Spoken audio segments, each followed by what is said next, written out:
तो दोस्तों नमस्कार, स्वागत है आपका हमारे यूट्यूब चैनल सजग संसार में। हरियाणा में 15वीं विधानसभा के चुनाव हुए और 11वें मुख्यमंत्री के रूप में नायब सिंह सैनी ने आज शपथ ले ली है। अगर हम व्यक्तिगत रूप से बात करें तो 11वें नंबर के हैं मुख्यमंत्री हैं। इससे पहले 10 मुख्यमंत्री व्यक्तिगत रूप से रह चुके हैं, लेकिन 19वें मुख्यमंत्री के रूप में भी शपथ ली है। इससे पहले अगर हम बात करें भूपेंद्र सिंह हुड्डा जी की, लगातार 2 बार मुख्यमंत्री रहे हैं। मनोहर लाल खट्टर जी 2 बार मुख्यमंत्री रहे हैं। ऐसे में नायब सिंह सैनी 19वें नंबर के मुख्यमंत्री बने हैं। हरियाणा में जो 15वीं विधानसभा के चुनाव हुए हैं, उसमें अब भारतीय जनता पार्टी ने अपनी पूर्ण बहुमत से सरकार बनाई है।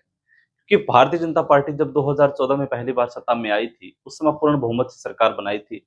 लेकिन थोड़ा-सा ग्राफ डाउन हुआ जब 2019 के अंदर विधानसभा के इलेक्शन हुए। विधानसभा के इलेक्शन हुए तो उन इलेक्शनों के अंदर भारतीय जनता पार्टी को जो सहारा है वो जेजेपी पार्टी का लेना पड़ा था। लेकिन जो गलतियाँ हुई, किस व्यक्ति को कहाँ से चुनाव लड़वाना चाहिए था, कोई टिकट टिकट वितरण में कोई गलती नहीं हुई, वो सारा का सारा 5 सालों के अंदर देखा बीजेपी पार्टी ने, और उसके बाद में अकेले दम पे चुनाव लड़ी और भारतीय जनता पार्टी सत्ता में आई है। 48 सीटों के ऊपर विधायक जीते हैं और उसके बाद में 3 विधायकों ने उनका समर्थन दिया है। अब 51 विधायक हो चुके हैं। अगर हम व्यक्तिगत रूप से बात करें अलग-अलग मंत्री पद के रूप में शपथ लेने वाले व्यक्तियों की, तो सबसे पहले नाम आता है मुख्यमंत्री नायब सिंह सैनी जी का। नायब सिंह सैनी जी की बात करें तो उनका छोटा-सा कार्यकाल रहा है, लेकिन कम समय के अंदर अपने आप में बड़ी तवज्जो उन्होंने दी है। उससे कुछ समय पहले ही उनको हरियाणा के अंदर 2023 के अंदर हरियाणा का प्रदेश अध्यक्ष बनाया जाता है और उसके बाद में मनोहर लाल खट्टर जी से इस्तीफा दिलवा के लोकसभा चुनाव से पहले और उनको जो है सीएम चेहरा बनाया जाता है, सीएम की शपथ दिलवाई जाती है और 6 महीने के अंदर उन्होंने ऐसा बंटा-धा, ऐसा खेल खेला कि उसके बाद में भारतीय जनता पार्टी ने उन्हीं के चेहरे के ऊपर चुनाव लड़ा और बम्पर जीत कह सकता हूँ, क्योंकि 48 सीटों के ऊपर चुनाव जीतना अपने आप में एक बड़ी बात है, जो लगातार तीसरी बार सरकार बना रही है। हरियाणा में 1966 के बाद ऐसा कभी भी नहीं हुआ कि कोई भी सरकार 2 बार से ज़्यादा बार रिपीट हुई हो। तो ऐसे में नायब सिंह सैनी एक बड़ा चेहरा हो सकते हैं और नायब सिंह सैनी जी को लोकसभा का चुनाव लड़वाया गया था, उसमें भी उन्होंने जीत दर्ज की थी। इससे पहले वो नारायणगढ़ से उन्होंने अपनी शुरुआत की थी, लेकिन पहली दफ़ा में वो हार गए थे, दूसरी दफ़ा में वो जीते और उसके बाद में करनाल से जब मनोहर लाल खट्टर जी ने इस्तीफ़ा दिया, तो वहाँ से उपचुनाव भी हुआ और उपचुनाव में उन्होंने जीत हासिल की थी। तो वहीं से भारतीय जनता पार्टी ने अंदाज़ा लगा लिया था कि ओबीसी समाज से आते हैं और ओबीसी समाज को 6 महीनों के अंदर अपने आप के अंदर अपनी तरफ आकर्षित करना अपने आप में बड़ी हो जाती है। अब 14 जो मंत्री बने हैं जिसमें मुख्यमंत्री जी शामिल है, 13 जो मंत्री बने हैं उसके अंदर से अलग-अलग सभी जाति समीकरणों को आधार में मानकर लिखा है, जिसमें अंदर ओबीसी समाज से भी व्यक्ति आए हैं, एससी समाज से भी आए हैं, ब्राह्मण समाज से, वैश्य समाज से, राजपूत समाज से और अलग-अलग नेता लोग आए हैं। सबसे पहला नाम नायब सिंह सैनी जी का ही आता है, जो ओबीसी समाज से आते हैं, इनके बारे में हमने बताया। दूसरा नाम आता है, जैसे तस्वीर में आप देख रहे होंगे, अनिल विज जी का, पंजाबी समुदाय से आते हैं, लेकिन इनका अपना खुद का ही रुतबा रहा है और खुद के रुतबे की बात करें तो 7 बार लगातार विधायक बने हैं। थोड़ा-सा हम इनके बारे में ब्रीफ में आपको बता देते हैं। अनिल विज, जैसे तस्वीरों में आप देख रहे हैं कि अनिल विज अम्बाला कैंट से अभी लगातार 7वीं बार विधायक बने हैं और पंजाबी समुदाय से आते हैं। इससे पहले वो खट्टर सरकार के अंदर स्वास्थ्य मंत्री के रूप में काम कर चुके हैं। 1990 में पहली बार उन्होंने उपचुनाव लड़ा था और जीत हासिल की थी अम्बाला कैंट से ही। उसके बाद में 1991 में उनको बीजेपी युवा मोर्चा का प्रदेश अध्यक्ष बनाया गया। और सबसे बड़ी बात ये है कि इनका खुद का रुतबा इतना रहा कि 1996 और 2000 में ये 2 बार निर्दलीय चुनाव लड़े थे और उसके बाद में जीत हासिल की थी। 2009 में बीजेपी पार्टी से चुनाव लड़ा और 2009 के बाद 2014, 2019 और 2024 में लगातार चारों बार जो है बीजेपी से चुनाव लड़ा है और उन्होंने जीत हासिल की है। और उसके बाद हम नाम नंबर आता है, जैसे तस्वीर में आप देख रहे होंगे, कृष्ण लाल पंवार का। ये छठी बार विधायक बने हैं, ये 80 समुदाय से आते हैं। क्वालिफ़िकेशन की बात करें तो मात्र 10वीं पास हैं, लेकिन इसराना से हैं, अपने आप में एक बड़ी मजबूती है। राज्यसभा से सीट खाली हुई थी, इनको 80 समुदाय को अपने साथ रखने के लिए राज्यसभा में भेजा और राज्यसभा के बाद अब उनको जो है राज्यसभा से इस्तीफ़ा दिलवा करके इसराना से चुनाव लड़वाया गया और इसराना से ये कुछ चुनाव जीते हैं। इससे पहले आईएनएलडी से भी आईएनएलडी से आसन से विधायक रह चुके हैं। मनोहर लाल खट्टर सरकार में जेल मंत्री रहे हैं। उसके बाद सबसे बड़ा चेहरा नाम आता है राव नरवीर सिंह का। राव नरवीर सिंह एक ऐसे चेहरे हैं जिन्होंने राव इंद्रजीत सिंह जैसे बड़े कद्दावर नेता को भी उन्होंने हराया है और मैं बात करूँ, जब भी चुनाव जीता है उन्होंने, हर एक सरकार के अंदर मंत्री पद इन्होंने हासिल किया है। मैं बात करूँ इनकी तो चौथी बार जो है ये मंत्री बनेंगे। अहिरवाल बेल्ट के सबसे कद्दावर नेता जो राव इंद्रजीत सिंह का सामना कर सकते हैं वैसे नेता हैं। अभी फिलहाल बादशाहपुर से दूसरी बार विधायक बने हैं।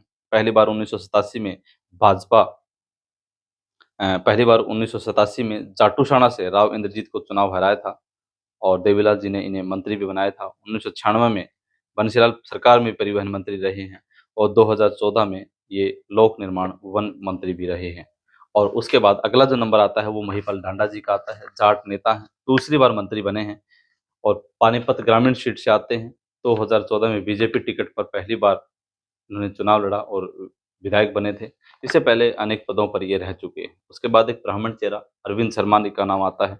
गोहाना से विधायक बने हैं, उसके सामने मलिक साहब थे और समाज सेवा के तौर पर अपने आप में कहने जाने वाले हरीश सिकारिन के सामने थे। लेकिन अरविंद शर्मा एक ब्राह्मण चेहरा, बड़ा चेहरा, 1996 में लोकसभा से लोकसभा सीट पर उन्होंने चुनाव लड़ा था। और अरविंद शर्मा एक ऐसा चेहरा है, 2014 में बीएसपी में शामिल हो गए थे और बीएसपी ने इन्हें सीएम चेहरे के रूप में सीएम फेस जो है वो सामना कर दिया था। फिर सीएम चेहरा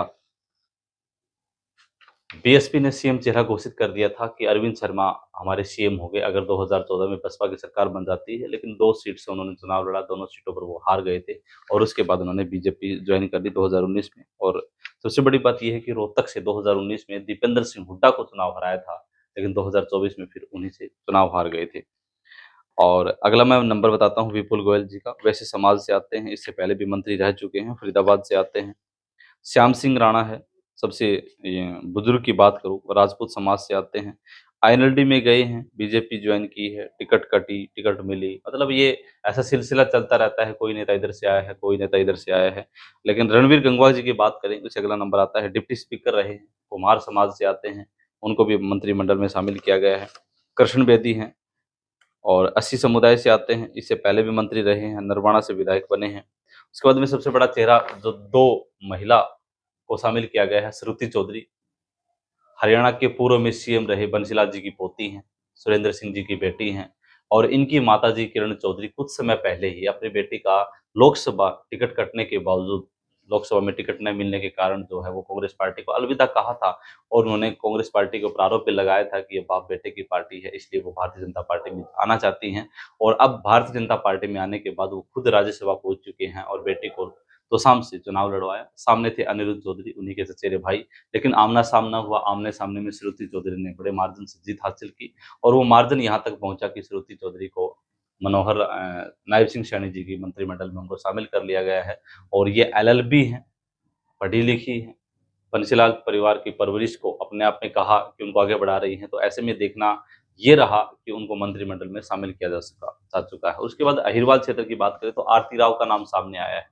राव इंद्रजीत सिंह की बेटी हैं और उन्हीं की पकड़ मजबूती की वजह से उनका नाम मंत्रिमंडल में शामिल किया गया है। तो आरती राव को भी मंत्रिमंडल में शामिल किया गया है। और उसके बाद अगला जो नंबर आता है वो नंबर आता है राजेश नागर का। गुर्जर समाज से आते हैं, गांव से विधायक बने हैं।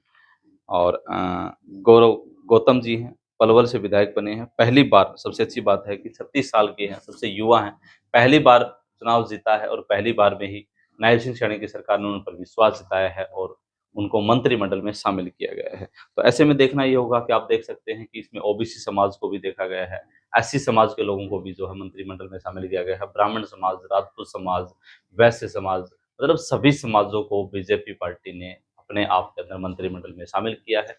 और ये भारतीय जनता पार्टी का जो 2019 का जो इलेक्शन था और उसके बाद 2024 का इलेक्शन था, इसके अंदर अपने आप में रात दिन का फर्क भारतीय जनता पार्टी ने देखा। लेकिन 2024 का इलेक्शन जो हुआ उसके अंदर काफी ऐसे ऐसे नेताओं की टिकट भी काटी गई, लेकिन सोच समझ करके जो है चुनाव लड़ा गया और जिसके अंदर 48 सीटों पर चुनाव लड़ा गया। 48 सीटों पर उनके कैंडिडेट जो है वो जीत हासिल कर पाए। अगली वीडियो में मिलेंगे। धन्यवाद। जय हिंद, जय भारत।